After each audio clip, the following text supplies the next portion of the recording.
دینا وغائبنا، یہ دعا بھی سنت ہے. اس کے علاوہ بہت ساری دعائیں ہیں.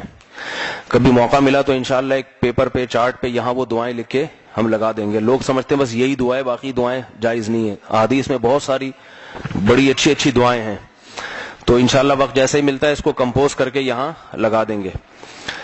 اور نماز جنازہ میں جو ہے فرض صرف 4 تکبیریں ہیں، 4 دفعہ اللہ اکبر. بعض لوگ کہتے ہیں ہمیں نماز جنازہ پڑھنی نہیں آتی اس لیے ہم نہیں پڑھ رہے. تو نماز جنازہ سب سے آسان ترین نماز ہے. 4 دفعہ اللہ اکبر کہنے سے نماز ادا ہو جائے گی، کچھ بھی نہ پڑھیں آپ. باقی جو ہم ثنا پڑھتے ہیں سبحانک اللہم بحمدک و تبارک اسمک و تعالی جدک ولا الہ غیرک، اس میں وجل ثناؤک کے الفاظ بھی لوگ بڑھا دیتے ہیں، لیکن یہ کسی مستند حدیث سے ثابت نہیں ہے وجل ثناؤک کے الفاظ. تو صرف اتنا پڑھنا چاہیے سبحانک اللہم و بحمدک و تبارک اسمک و تعالی جدک ولا الہ غیرک، بس یہاں تک. تو کسی معتبر حدیث سے مستند حدیث سے وجل ثناؤک کے الفاظ ثابت نہیں ہے.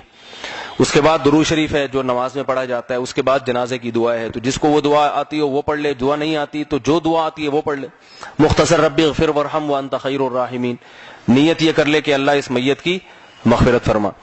تو جنازہ جو ہے یہ بھی اس امت کی خصوصیات میں سے خصوصیت ہے. دنیا کی کسی قوم میں میت کا اتنا اکرام اور اعزاز نہیں ہوتا جو اللہ تعالیٰ نے اہل اسلام میں میت کا اعزاز و اکرام ان کو دیا ہے. بغیر غسل کے دفن کیا جاتا ہے، دفن بھی نہیں کیا جاتا. بہت سو کو پارسیوں میں ایسا ہوتا ہے چیل کوے کے سامنے رکھ دیتے ہیں، وہ بوٹیاں کھا لیتے ہیں. بعضوں میں جلا دیتے ہیں ہندوؤں میں. تو یہ بھی اسلام کے ایک برحق ہونے کی دلیل ہے کہ انسانیت کا احترام ہے. علماء نے بیان کیا کہ اگر کسی غیر مسلم کی لاش بھی مسلمانوں کے قبضے میں آ جائے تو مسلمانوں کے لیے اسے جلانے کی اجازت نہیں ہے، اسے بھی دفن کرنا پڑے گا، اور نہ اسے چیل کووں کو کھلانے کی اجازت ہے، کیونکہ وہ انسانیت کے احترام میں یہ چیز آتی ہے. تو جتنی بھی شریعت کی تعلیمات ہیں ان تعلیمات میں غور کرنا چاہیے، اور تاکہ اس میں غور کرنے سے فائدہ کیا ہوتا ہے کہ ایمان اور مضبوط ہوتا ہے. حضرت عمر فرمایا کرتے تھے کہ من لم یعرف الجاہلیت لم یعرف الاسلام، جس نے زمانے جاہلیت نہیں دیکھا اس کو اسلام کی خوبیوں کا علم نہیں ہو سکتا. حضرت عمر نے دیکھا تھا زمانے جاہلیت میں کیا تھا اور اسلام کے بعد کیا ہوا. تو جس نے جاہلیت نہیں دیکھی نا، زمانہ جاہلیت، اس کو کیا پتا کہ اسلام کیا ہوتا ہے.